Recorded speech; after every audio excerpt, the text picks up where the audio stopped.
Good day everyone. In today's lecture, we'll be discussing about phase sequence meter. When I am talking about phase sequence meter, there are two different type of phase sequence meter. That is the rotating type and the static type. We'll be discussing about both these types. Then we'll be discussing about power factor meters. In power factor meters, we have two types, that is electrodynamometer type power factor meters and moving iron type power factor meters. We'll only be discussing about the electrodynamometer type power factor meters. Now here for electrodynamometer type power factor meter, we'll be discussing how it can be used in single phase and how it can be used in three phase to determine the power factor of the supply that we are having. We will be discussing about phase sequence meter. Now let us understand what is phase sequence. Now for example, when I am having a three phase supply, so in three phase supply there will be three waveforms. That is, there will be three phases, that is R, Y and B. Phase sequence is nothing but in which order all these phases will attain the maximum value. For example, if R attains the maximum value first and Y the second and B phase in the third, this sequence is called as RYB sequence.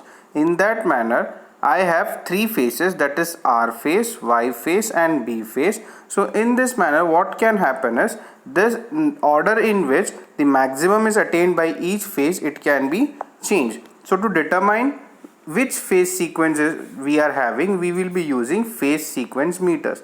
Now why phase sequence meters is required? For example, I am having a three phase connection where the usual convention is that we'll be using a red wire, we'll be using a yellow wire and we'll be using a blue wire for the wiring purpose. But what is happening is all the three phases red wire is connected. Now how we can understand in which sequence or what is the phase sequence which will attain the maximum the first, which will be attain the maximum the second, which will attain the maximum the third. Why this is important? This is important when we are talking about the rotation of a motor. Now if the phase sequence is not proper, I may get anti-clockwise rotation of my motor. I want clockwise rotation, but if I don't know what is the phase sequence, I may get anti-clockwise rotation. So this is not desirable. Therefore we should know what is the phase sequence in which the three phase supply is connected. Therefore we as I have said, there can be two different phase sequences, that is RYB. So in this manner this will keep on continuing, RYB, and the second sequence is RBY. Now for example, if I am having three phases, I am having RYB. Now for example, let me say Y is connected in the first, R is connected the second and B is attaining the third.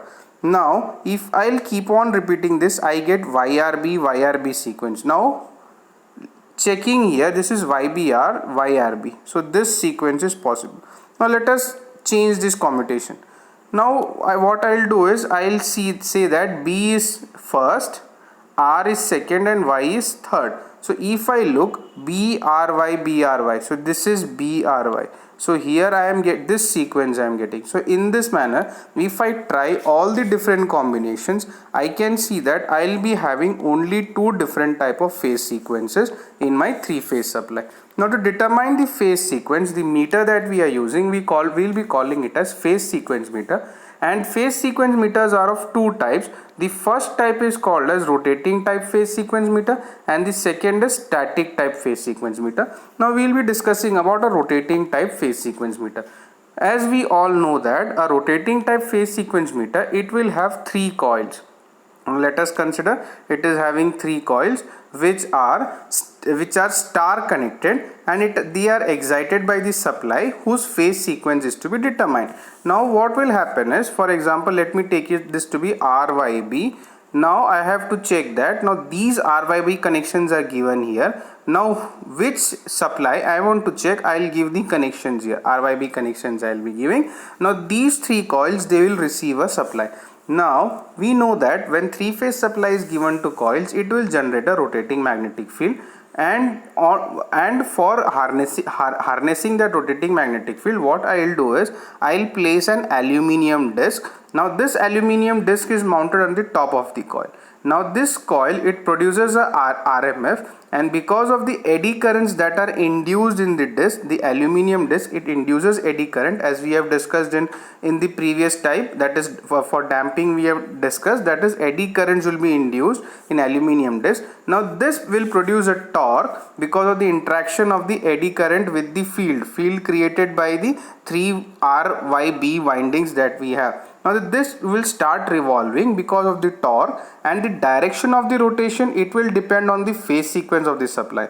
Now on top of this, I have a arrow is marked. Now if this arrow moves in the clockwise direction, this arrow, it will indicate the rotation of the disc.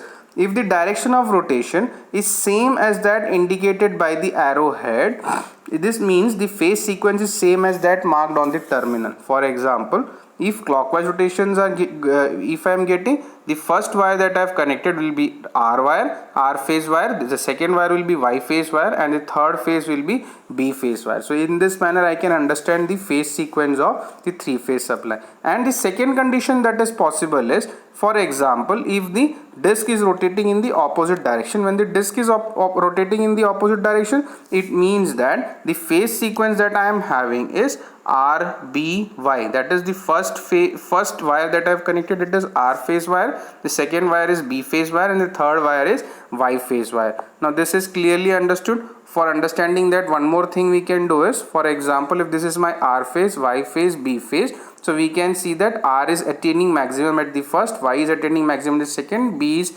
attaining maximum at the third. So this means that for RYB phase sequence, I will get clockwise movement. Now for RBY, we can see that RBY, anti-clockwise rotations we can get. So this is the rotating type of phase sequence meter. The next type of phase sequence meter that we have is called as static phase sequence, static type. Now in static type, what we will do is, we will use two lamps or two bulbs we will be using, and to one phase I will be connecting an inductor.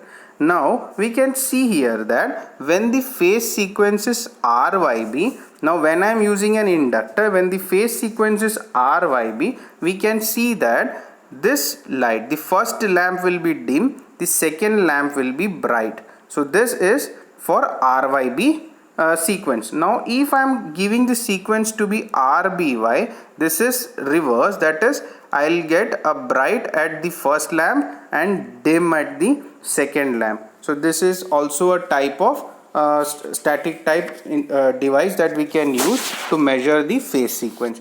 Now to understand the working of this, what we will do is, we will see that the lamp, we will connect the lamp and say the lamp has a resistance R. Two resistors R I have connected. The inductor, it has an impedance of XL. That and based on this, what I'll do is, I'll try to see a small derivation. I'll see. Now what I'm telling is, to R, a small resistance R is connected. To Y phase, a small resistance R is connected. To B phase, an inductor L is connected. Current IR is flowing in this direction. IY and IB, all the currents are flowing to the junction.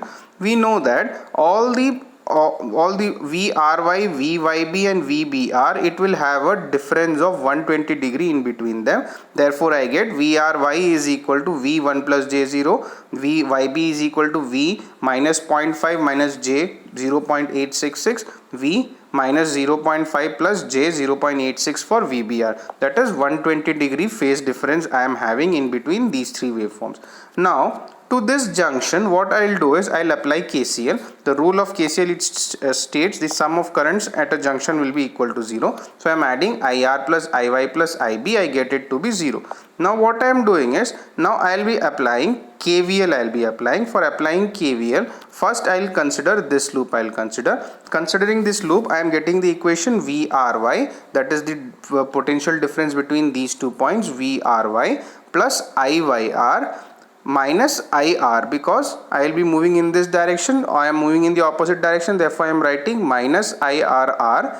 IR into small r is equal to 0. So this is the second equation that I am getting. In the similar manner, I will solve for this loop as well. Now when I am solving, VYB, the potential difference between the points Y and B, VYB plus IBJXL, because I am moving in this direction, both the currents, the assumed current and the initial direction assigned current, both are in same direction, therefore I am writing plus IBJXL.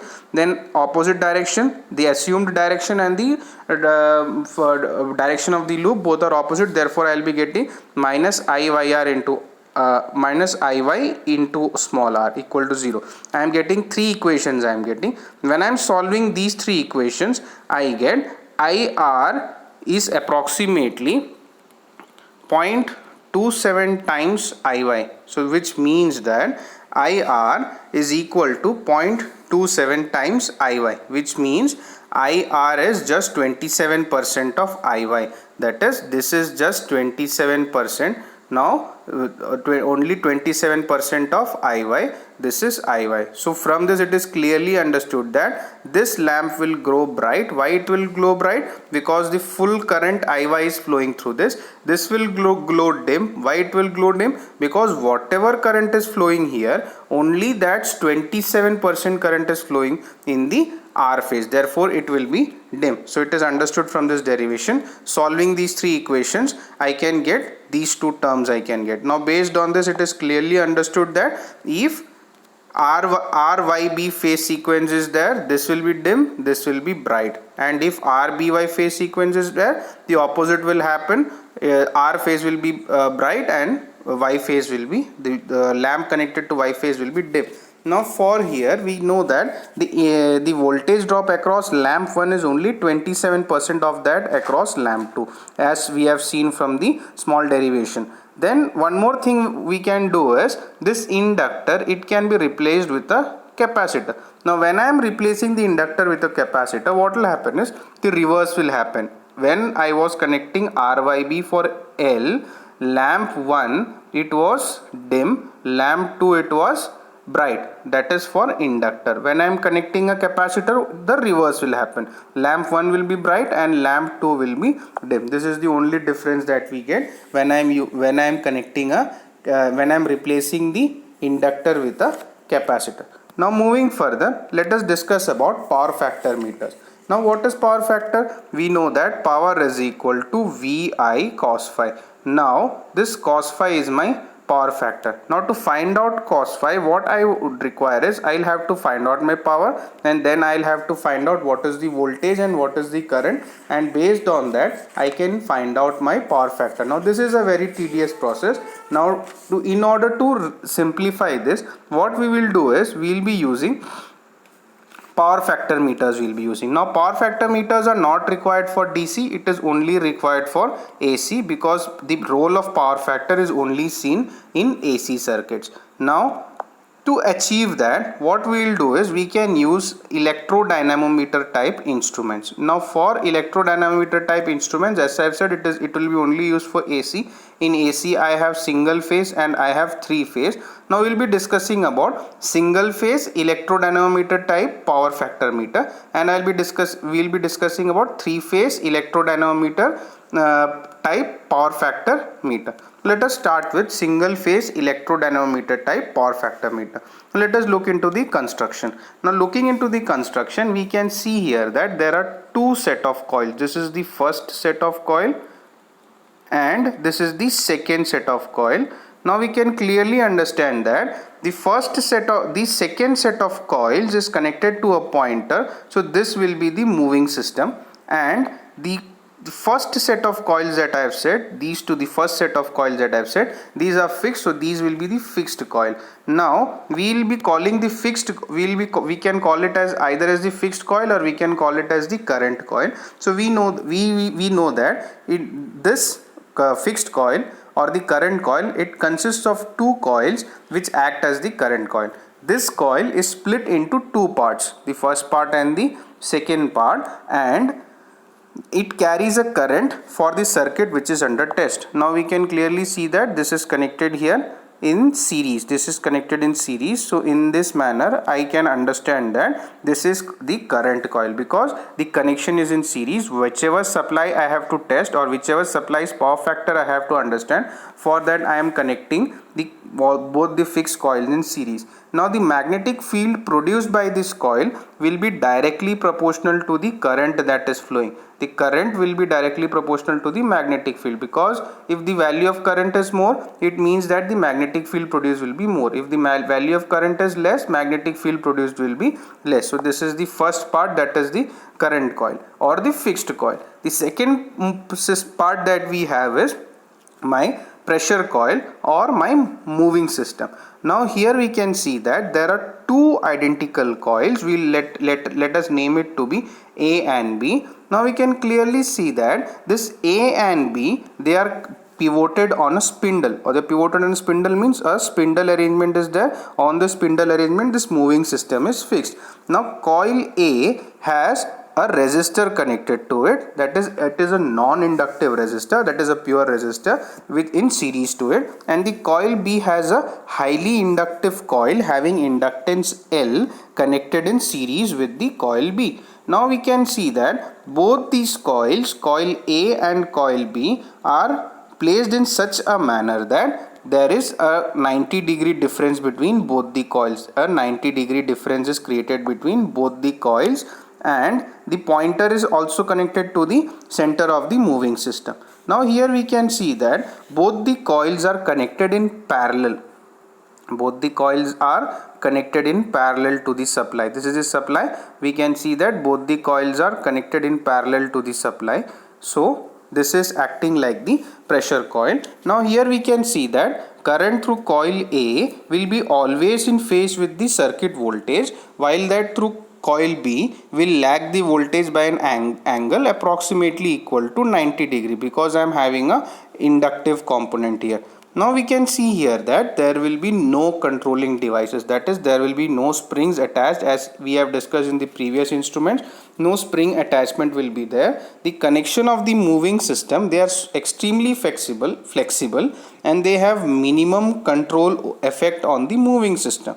These moving systems are flexible, that is, even if a small change in magnetic field is there, this pointer should move, therefore they are very flexible. Now we assume that the current through coil B lags the voltage exactly by 90 degree, and the angle between the planes of coil is also exactly 90 degree. That is, currents flowing through IA and IB will be 90 degree apart. Also, there is coil A and coil B are physically also they are 90 degree apart. Now these are the points that we have to keep in mind. The coil windings are so arranged that the torques in the two coils will be in the opposite direction. That is, the torques that is produced, there will be two torques that are produced, the torque in coil A and torque in coil B. Both these torques are in such a manner that they will act in opposite directions, and the pointer will settle in such a direction where TA and TB will have a value that is will be in equilibrium, or the torque values are equal. Now moving further, this is the phasor diagram. From the phasor diagram it is quite clear. This is the voltage, this is the voltage drop. Let me take the voltage to be the reference. So I am having IA and IB. IA is little lagging. Why? Because the coil moving system, it will also have a small amount of inductance. Because of that, a small lagging current IA is there. IB is exactly 90 degree, as we have seen approximately 90 degree lagging of IB, and resultant of IA and IB is my current I. Then I have the power factor, that is, the power factor is between V and I. In between V and I get the power factor, that is cos phi. This is the angle cos phi that I will be getting. Now this is dotted line shows exactly 90 degree, but IB and V do not have an exactly 90 degree phase difference. Why? Because it is not inductors will not be pure, because there will be some resistive element in that. Therefore this is not exactly 90 degree, this is approximately 90 degree. Now moving further, let us look at the torque equation. Now as we have discussed in in the previous lecture, we have discussed about electrodynamometer type instruments. In that we have seen the torque will be directly proportional to the value of I1 I2 dm by dt, something we have seen. Now this we will be just be modifying for this case. Here we see that the deflecting torque will be because of the two currents and because of the mutual inductance between the two coils, cos phi and angle sin theta. Cos phi is nothing but the power factor, or this is cos phi. Theta is nothing but the angle between the pointer and the reference. For example, this is the plane of reference, and in between the coils, the angle that I am getting, I will be calling it to be theta, or this between the pointer and the reference I can call it to be angle theta. Now based on that, I am getting TD is equal to I1 I2 mmx cos phi and sin theta. TC is equal to K theta. So we know that theta, that is the controlling torque, the action will be something like a spring. So I am just assuming it to be theta is equal to I1 I2 by K mmx cos phi sin theta. This is for electrodynamometer type instrument. This is the basic equation that I will be getting. Now moving further, the deflecting torque that is acting on coil A, I will write it to be K VI mmx cos phi sin theta, because one will be one coil, that is the pressure coil, is used for measuring the voltage, and the current coil is used for measuring the current. Therefore KVI, the mutual inductance between the two coils, cos phi and sin theta. Theta is nothing but the angular deflection between the pointer and the plane of reference. So this is the value of TA that I am getting, and the value of TB. When I am calculating the value of TB, I can see that the angle, it will become 90 degree minus phi, because this was IA, this is IB. So to calculate IB, this is total is 90 degree minus phi. I will get the value of I, that is in between IA and I, angle phi is there. In between IB and I, angle 90 degree minus phi is there. Similarly, when I am looking at this, here also I can make out 90 degree plus theta, that is coil A and pointer, this is 90 degree. Coil B and pointer, there is angle, only angle theta is there. In between coil B and pointer, in between coil B and pointer, 90 degree plus theta, or 90 degree plus theta is there, and in between coil A and pointer, only angle theta is there. Now this is clearly understood, and based on this I am getting the second expression. I am getting this second expression, when I am simplifying, I am getting it to be KVI sin phi cos phi. And we know that the pointer will rest at a position where torque A is equal to torque B. Now equating these two, I get theta is equal to phi. So theta is the angular deflection of my pointer, and phi is the phase difference of my in between my V and I. So I can clearly make out that the angular deflection will be equal to my phase difference. That is, the deflection produced by the instrument is a measure of the phase angle of the circuit. So using this arrangement, I can clearly find out what is the power factor. That is, if I am finding out the value of phi, I can easily find out what will be my power factor. Now moving further, we will be discussing about three-phase electrodynamometer type power factor meter. Now here we can see that there is a small change in the construction. The fixed coils are as it is. The fixed coil is connected in such a manner that it is in series with one of the phase. It is in series with one of the phase. Then I have my moving coils. Now my moving coils are connected in parallel between first phase and second phase. In between first phase and second phase, we can clearly make out my A coil is connected in between first phase and second phase, and B coil is connected in between first phase and third phase. So this is the only constructional difference, and in the previous case we had used a inductor and a resistor. Why? Because there was no phase difference. To create a phase difference, we have used a resistor and inductor. Here, as already I am using a three-phase supply, so in three-phase supply itself there is a 120 phase shift between all the respective phase voltages. Therefore here I am only using resistors for both the cases. Now we can see here that this meter is only useful for balanced load. The two moving coils are so placed that the angles between their planes are 120 degree. they are connected across two different phases of supply circuit. Each coil has a series resistance. So as discussed, here we can see it is one coil is connected between 1 and 2 phase V12, and one coil is connected between the 1 and 3rd phase, and it has a series resistor which is connected in series with both these coils. Now here we can see that now this is the pointer. Now from the pointer, one coil is placed at a distance of, for example, A coil is placed at a distance of 60 degree and B coil is placed at a distance of 120 degree. That is, the in between pointer and A phase there is 60 degree gap. That is the angular deflection. That is the physically, if I am measuring, I will be getting 60 degree gap between moving coil A and pointer, and in between moving coil B and pointer I will be getting 120 degree gap I will be getting. Now the voltage applied across coil A is V12 and voltage applied across coil B is V13. Both are resistive, to both resistors are connected. So this is the only constructional difference that we are having. Now moving on to the phasor, we can see that this is V1 phasor, this is V2 and this is V3. So we know that all the phases are having an angle of 120 degree in between each of them. Now what I am doing is V3, I am stretching it backwards. That is, I am just changing the direction. Its magnitude is remaining the same. V2 also I am stretching it backwards. Its magnitude is remaining the same. Now in between V1 and V2, the resultant of V1 and V2 is giving me V12. The resultant of V1 and V3 is giving me V13. So we can clearly make out, to both the moving coils, to one coil I am having V12, to one coil I am having V13 I am getting. Now as resistor is connected in series, we can clearly make out that IA will be in phase. That is, as resistor is there, voltage and current both will be in phase. IB will also be in phase.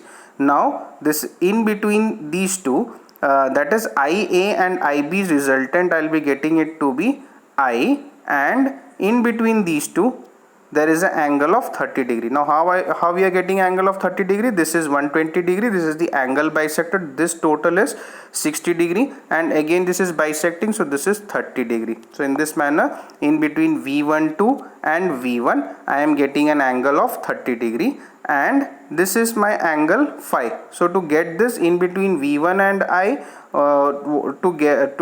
I am having a phase difference of phi. Now let us move forward and look into the torque equation. Now as we have discussed earlier, looking into the torque equation, we get K V12 I mm max cos 30 degree plus phi. That is, in between coil A, that is current because of coil A, and this I am having 30 degree plus phi. I will get 30 degree plus phi, and I will get in between coil A and pointer, in between coil A and pointer I am having 60 degree. Already I am having 60 degree plus theta I will be getting. That is why I will be getting 60 degree plus theta. So here what I am doing is, this line voltage I am changing it to phase, therefore I will be multiplying with root 3 I will be multiplying, and this is the equation. This is equation number 1 that I will get. Then moving further, for torque acting on coil B, this similar manner here I can see that this is my I.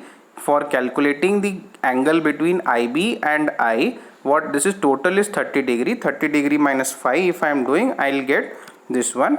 Then again in between coil B and plane of reference, if I am considering, this is 60 degree, that is 120 degree plus theta. So this is the value that I am getting. So sine I will be getting 120 degree plus theta. Now we know that the pointer will be at a position when TA is equal to TB. Now for that, if I am equating and solving, root 3 kV I mm max both will get cancelled in both the terms, and this is the term that I'll be getting. This equation will be only be balanced when the value of theta is equal to phi. So here also we can see that the angular deflection from the plane of reference is equal to the face angle of the circuit. So directly, if I'm using this type of arrangement, whatever angular deflection I'm getting, that will directly show the phase difference in case of a three-phase circuit. So in today's class we have discussed about phase sequence meter, that is two types of phase type phase sequence meter and static type phase sequence meter. Then we have discussed about power factor meters. In power factor meters we have discussed about single phase power factor meter, and we have discussed about, this is factor meter, three phase electrodynamometer type power factor meter and single phase electrodynamometer type power factor meter.